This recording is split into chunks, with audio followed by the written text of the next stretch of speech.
Furious Brexiteers accused Brussels of trying to annex Northern Ireland today as Theresa May made clear she will not cave to EU demands.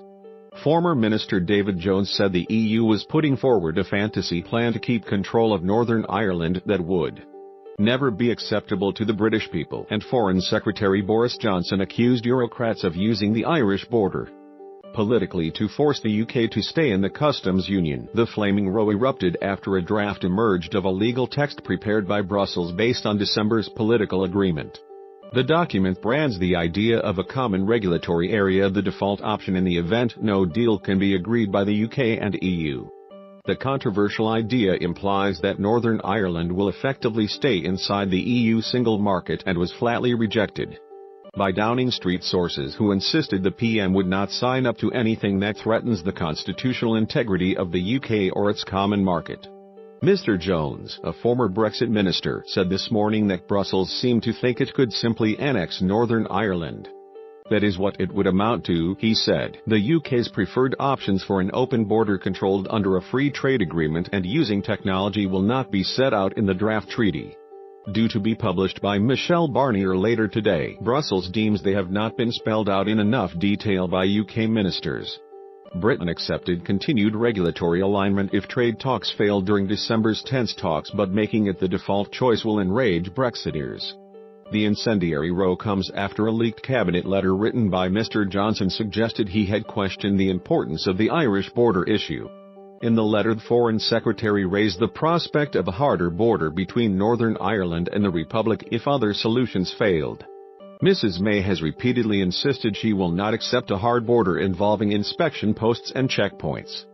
Following warnings this could undermine the Northern Ireland peace process, but in the letter, Mr. Johnson wrote that it was wrong to see the task as maintaining no border on the island of Ireland after Brexit, saying the government's task was to stop this border becoming significantly harder. Questioned by journalists as he was out jogging this morning, Mr. Johnson said he was a victim of dirty tricks by those who wanted to thwart Brexit.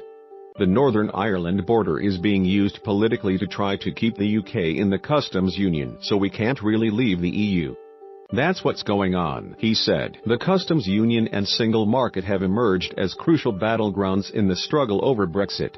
The customs arrangements could decide the fate of the overall deal, as the UK has already said it will ensure there is no hard border between Northern Ireland and the Republic. Here are the main options for what could happen after Britain leaves the bloc. Staying in the EU single market, a Norway-style arrangement would be the deepest possible without formally staying in the EU. The single market rules out tariffs, quotas or taxes on trade, and guarantees free movement of goods, services, capital and, controversially, people. It also seeks to harmonize rules on packaging, safety and standards. Staying in the EU customs union. The customs union allows EU states to exchange goods without tariffs and impose common tariffs on imports from outside the bloc, but they also prevent countries from striking deals outside the union.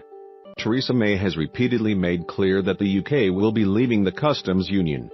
Forging a new customs union. Some MPs and the Labour leadership have raised the idea of creating a new customs union with the EU. This could be looser than the existing arrangements but still allow tariff-free trade with the bloc. However, many Eurosceptics believe it is impossible to be in a union without hampering the UK's ability to strike trade deals elsewhere. They also complain that it would mean accepting the EU's protectionist tariffs against other parts of the world in areas like agriculture. The PM has also ruled out this option, a customs partnership less formal than a union. This proposal would seek to cherry-pick the elements that facilitate tariff-free trade without binding the UK's hands when it comes to deals with other countries.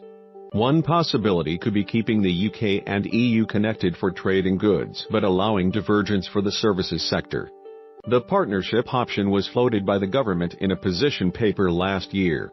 Highly streamlined customs. This scenario would be a bare minimum customs arrangement between the EU and UK. New technology would be deployed alongside a simple agreement to minimize friction, but there are fears that this could hit trade, and it is unclear how the system would work with a soft Irish border.